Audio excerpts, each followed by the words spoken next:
Hello everyone, hope you're doing well. Today we have a few changelogs to go through, and the basic reason I want to go through them is because they have some interesting changes, and also I have some general thoughts on some of the changes themselves. It's also nice to see them continue something that they've been doing since previous changelogs, which is actually including the reports of the bugs in the changelogs, therefore showing that they are player reported. This I think is incredibly important.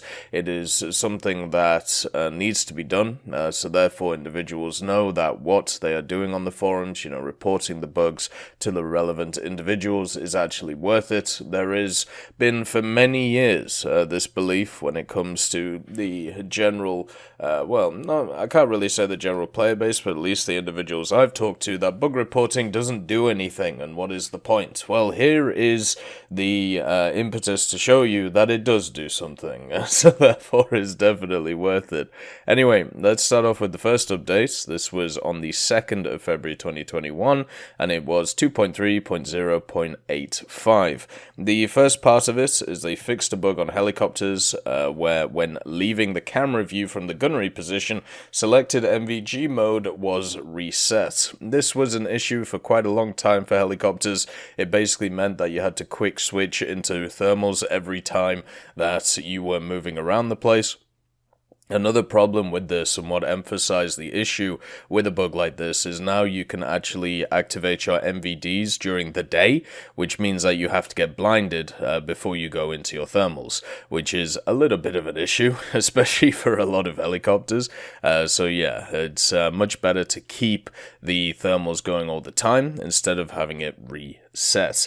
The next one was it fixed a bug where in some cases low quality textures might be loaded for vehicles in the hangar with higher graphics settings. So this has actually been a bug since update New Power, and I'm very happy that they've actually fixed this one. I'm just wondering one thing. So this was happening in the hangar, yes, and you had to reset your game to be able to fix it, but it was also happening in games. It would happen in battles as well. There were many instances where I was playing stuff such as a T-34 or maybe a Meteor, where the machine would go from HD to SD depending on if I'd loaded into a game. I'm wondering if this has fixed that too, or if this is just a hangar fix. Hopefully it is also in game 2, because it is a little bit odd seeing a plane which is very, very, let's call it pixelated, compared to a fully HD machine. Luckily, I have 2070, and I'm able to run the game on pretty much everything at max. And because of that fact, it is nice to see the game at max, and sometimes when you have these little blemishes, when you have a vehicle which looks a little bit out of place, it really does stand out. So it's very important to fix these ones. The next one is fixed a bug where in rare cases an aircraft kill with critical damage might not be counted. I like the use of rare there, because in my experience it was often. One of the problems that I was running into when I was spading machines recently, such as the Meteor and the MD4522C, and also many others that I've been basically playing, like the Tempest, the Vickers P Tempest. We got that spaded the other day on stream. One of the issues was you would crit a vehicle, so you would take out either its tail, its elevators, its wing, and I leave them to die because I know they're not going anywhere, and it's just a waste of ammunition to pump into them, and also it is bad for my team because I can't go after another target who is combat effective. I actually had a match in the MD452 where I crit a Sabre. Then I crit a G91R3. They both crashed and I didn't get the kill for it. So that was a match where I should have got 3 kills instead of 1 kill. Therefore this negatively affects the amount of SL I get, this negatively affects how much RP I get, and also at the same time it means that now in my mind I have this thought that I have to finish off kills, otherwise I'm not going to get the credit. And if I do that, Once again, this is bad for the team because I don't focus on other parts of the game. So having this fixed is incredibly important. Being or knowing that when you shoot a machine, when you hit it, knowing that it will die if you've crit it and it's already going down, this is very important. Now, whether that is fixed or not, we shall see. But if it is, it's a done deal. This thing has been happening for a while now, maybe like a few weeks, maybe 3 or 4 weeks. I don't think it was happening during Operation Winter, but then again, I wasn't playing too much air, so maybe I just didn't notice it. They also fixed a bug where the standard camouflage might be replaced on the same vehicle. I'm thinking that's talking about the crisscross camouflages. So when you play like the Italian Hellcat against the American Hellcat skin, stuff like that.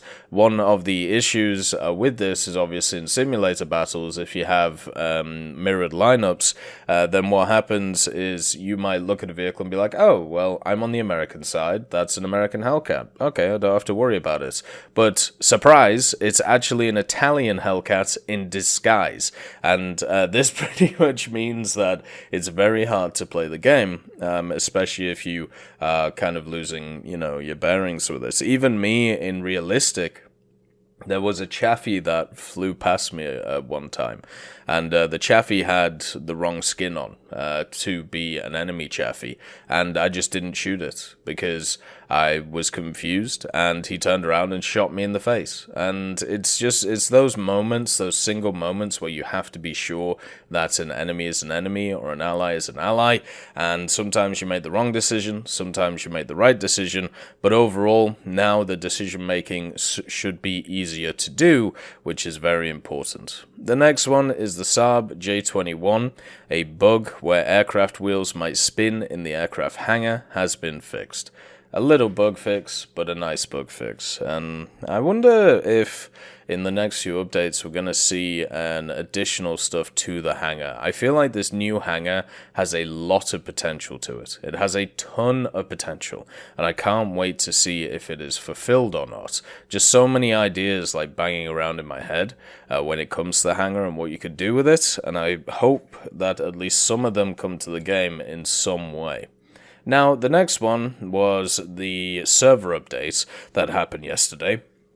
And the main thing that came out of it is they implemented the BR changes that they've taught before. Now, the reason why I'm not going through them is because, well, I already have in several other videos, so make sure to check them out if you are interested in my thoughts on them. There are positive ones, there are negative ones, there are absurd ones, and there are wonderful ones. It's definitely a mixed bag from my point of view, but at least it's worth having a look at, especially if you play, specific BRs, so you'll know what you're going to come up against now. The next point is for 20mm armor-piercing ammunition in ground vehicles. The parameter of the expansion cone of secondary fragments has been fixed. Earlier, this ammunition gave a cone of expansion of fragments corresponding to the armor-piercing shells of larger calibers. After correction, these secondary fragments hit targets behind the armor in a narrow cone, allowing the trajectory of the ammunition flight. Damage of fragments more closely matches the enemy energy of the projectile. So basically what this means is your post-pen damage for 20mm is going to be less. So anything that has a 20mm, when you penetrate a target, it's going to do less damage when it enters the vehicle. So if you use something like the Leopard 2K or the MBT-70, a bunch of different AAs, which also have 20mm, understand this. You might have to punch a bunch more rounds into a vehicle to do the same damage as you were doing before. 20mm in general, if they penetrated, were incredibly good. Panzer IICs come to mind when it comes to their guns, or the Italian 20s at lower tier. Normally it would just take maybe 1 or 2 shots to be able to annihilate another enemy. Now it might be slightly different because of the fact that their cones are a little bit smaller. I think in general, we'll have to see how this plays out. I don't think it affects too much apart from Tier 1 or Rank 1, so I think it'll be okay. The R3T20 FAHS, the stabilizer use speed is limited to 25 kilometers an hour. They fixed/reduced unit rocking when stopping and firing. So yeah, the gun isn't as effective at higher speeds. You know, a lot of people have asked for this change. A lot of people want the R320 T20 to be nerfed. Everybody wants it to go up in BR, all of that wonderful stuff. My opinion of it is that it's completely fine. It's very hard to find an R3T20 with a positive win rate or a positive KD or both together. And also, at the same time, if you just stick it at rank 2, so you can't use it in events, we can stop having these conversations because nobody's going to use it. And we can start talking about the next thing that people are going to use to min-max. It's been like 2 or 3 years at this point, having the same conversations over and over and over again, with people bringing up ridiculous points about trying to put it up in BR with different rounds and trying to change it in weird fundamental ways. I would much prefer if we just put it at rank 2 so we can stop having these conversations. It's incredibly boring now. The next one is the Leopard 2A6 and the STRV-122B PLSS. A balance change, decrease in the fire rate has been applied, changing from 10 rounds per minute to 9 rounds per minute. The change in rate of fire will not affect the 122A and Leopard 2A5 series of tanks. So they're actually just nerfing the 2A6 and the 122B PLSS. I'm guessing that's to make it so there's a reason to use the 122A and the 2A5 over stuff like the 2A6 and the PLSS.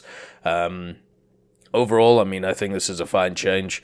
You know, it's been very obvious for a while that the 2A6, along with its compatriots, has been annihilating stuff. The 122A, when it was released in the Swedish tree, was dominating the game. And as a person who has spaded it, it is a dominant vehicle. So I can understand the 122B being in a similar state alongside its Leopard 2A6 brother.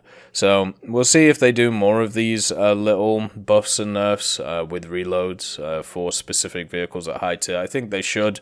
You know, it should be used as a balance factor because at the end of the day, you know, reload rate is a range of numbers. It isn't just a straight number that everybody is able to hit unless it's an autoloader. But yeah, that's about it for the changelogs. I have my new PC, so I'm still working it out, still making sure everything is ready. I should be streaming later on today, so make sure to check that out. And if you have any questions or anything like that, make sure to come and ask. I hope you all have a wonderful day, and I'll see you next time. I'd just like to thank Teddy, John Ryman, Universe, Conte Baraka, Trigger Hippie, Eugens Terry, Ambrosius McClellan, Daniel Stanton, Martinez, B. Young, Hosest Kishore, Hans, Bareen, and Samuel Schlick for supporting the channel.